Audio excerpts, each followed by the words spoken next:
we're lost down here, the gnome wizard said, with a sense of anxiety and frustration in her voice. The dwarf must have not known what he was talking about.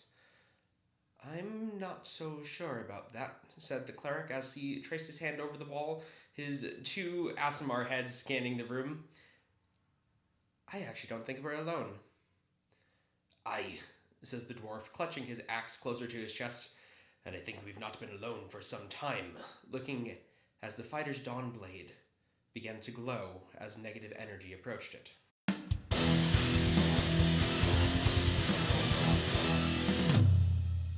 Hey everyone, Jake here from Monsters and Munchkins. What you just heard in the beginning was my version of my party's dialogue from the session when they first encountered the Sorrowsworn. This was during my Rod of the Seven Parts campaign, and while they were all out searching for an artifact, they decided they were going to take a break and search for another artifact in the Axe of the Dwarvish Lords, so, PC backstory and all of that jazz. But while searching for the Axe of the Dwarvish Lords, they took a remarkably wrong turn under a Dwergar city, and they wound up encountering the Sorrowsworn for the first, well, it was the first time I ever used them because I had just gotten Mordenkainen and Stomophos. Now, personally, I feel like Sorrowsworn are one of the most unique bad guys you can run as a dungeon master. They have a ton of interesting abilities, and they will really be different to everything else that you've run before, and that's because the Sorrowsworn, well, what makes them special and one of the scariest monsters in Dungeons & Dragons is the fact that they feed off of the player's emotions. There are obviously a ton of interesting ways that you can manipulate this and get the PCs to think about their actions. Actions now literally have consequences in the form of these scary monsters, and let's just be real here. That face and that face and that face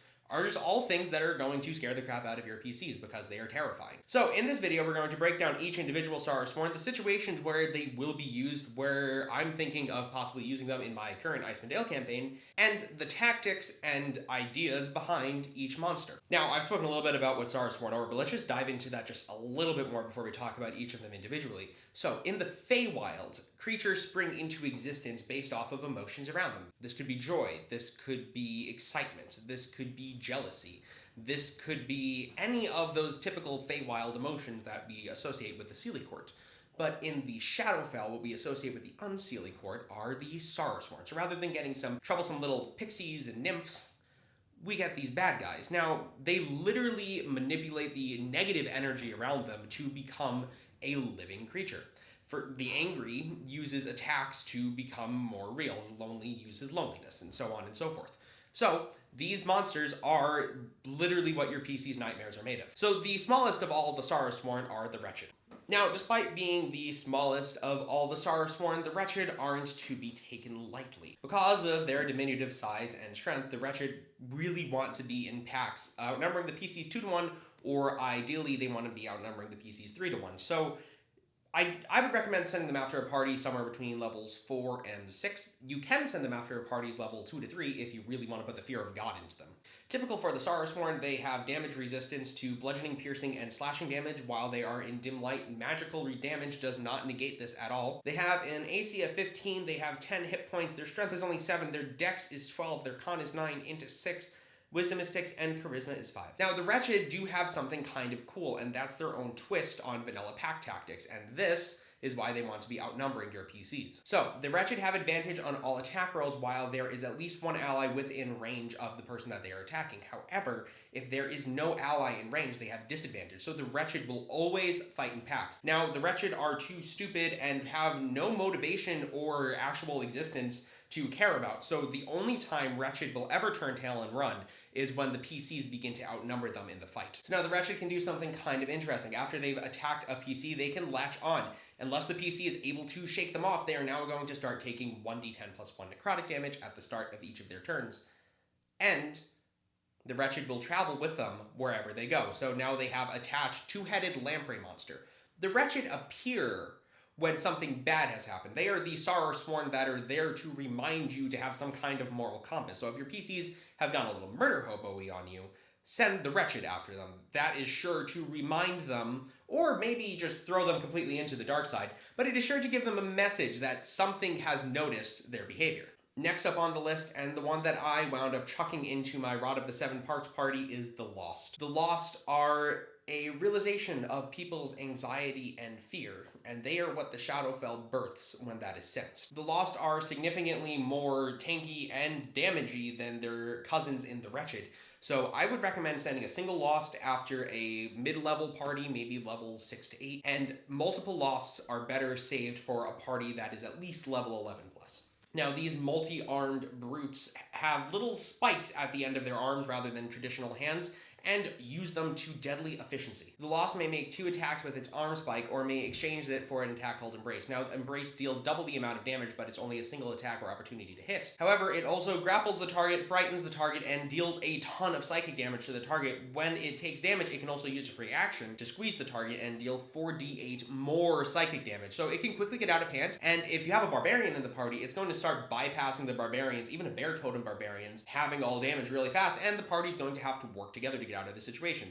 Now, similar to all the other Sorrowsworn that we've spoken about, it has very similar stats, except it's much stronger, and it still has that light conditioning. So, thankfully, the cleric in my party, a light domain cleric, was able to figure out fairly quickly that there was something going on with the light, and because of that, the party emerged relatively unscathed. Next up on the list is the monster that I am currently looking into using, and that is the Lonely. The Lonely is something that would definitely be considered a boss monster, and a relatively challenging one at that, for mid-level parties, and it would be something that would still be a nuisance for high-level PCs to deal with. Having similar stats and the same resistances as the previous monster that we've just talked about, there's nothing too new in that regard.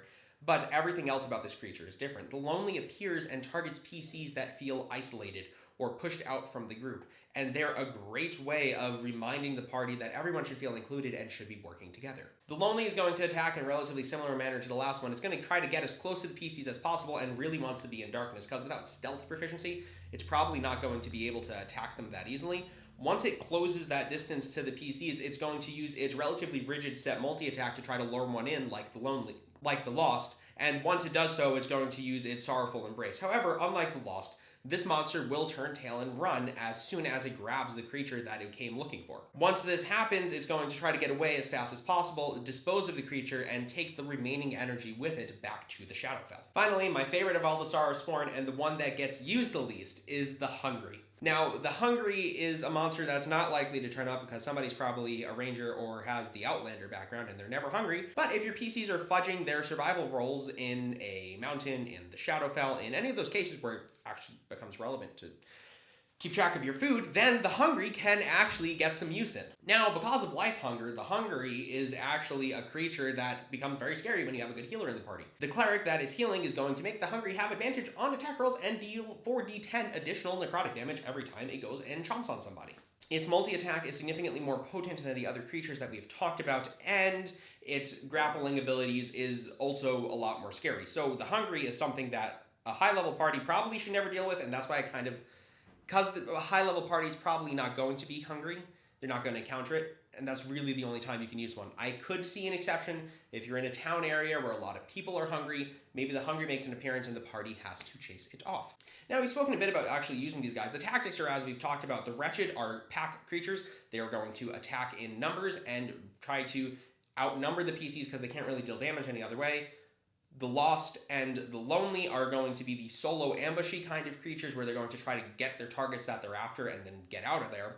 And the Hungry are going to be these big charging forward brutes who are just going to try to battle your party down. Something we've talked about on this channel quite a bit when designing monsters and designing encounters is the fact that the scary parts of the fights aren't necessarily always the fights themselves. It can be everything else surrounding the fight. Because these creatures feed off of the energy of the party, it's the party that is basically fighting themselves, which is a very, very, very scary idea. Because as much as the PCs might think that they're perfect, nobody's actually perfect. Everybody makes mistakes, everybody has secrets, everybody has faults. So when these monsters appear, not only does it make the PCs have to work together to fight them off, it makes them have to work together to not be put in a situation where these horrifying creatures from the Shadowfell come back to attack them once again. I also love using Sorrowsworn to foreshadow future events coming in campaign. If there's been a necromancer who's been tampering with a lot of negative energy, and these uber-sensitive creatures to negative energy come around and begin honing in on even the smallest appearances of it in these surrounding areas, could be a great way to foreshadow a vampire queen, could be a great way to foreshadow a lich, Any of those classic undead bad guys could be given a spice of new life with the negative energy from the Sorrowsworn. They can turn up in a number of environments, and the tactics are going to vary depending where they are. If they're in a swamp, they're probably going to try to hide below the surface and jump up and grab PCs. Ideally, they like mountains quite a bit. Obviously, they like the shadowfell. They like any of those dark, dingy environments where the PCs might think they're approaching one thing, as they've seen these signs of negative energy, as they've seen these signs of maybe some bodies left lying around, and then come across something very different. Those are just some base ideas I've had for running the Sorrowsworn and some of my own experiences with using them. The Lonely will probably make an appearance in my Icewind Dale campaign when the PCs travel to the north in the mountains and try to find this black cabin that they've heard so much about. If you have more ideas or experiences running Sorrowsworn, drop me a comment down below. I always love hearing from other DMs what they think about these monsters. I hope you found some of this to be useful. I certainly had a ton of fun talking about it. Thank you so much for watching, my wonderful audience. I have been Jake from Monsters and Munchkins as always. You can come check out our streams Wednesday from 7 to 10 p.m. Eastern Standard Time and Friday from 6 to 9 p.m. Eastern Standard Time. You can also follow the applicable links in the description down below, like, comment, and subscribe so you know when we are doing new things. Until I see you all again, don't forget to have fun and roll some dice.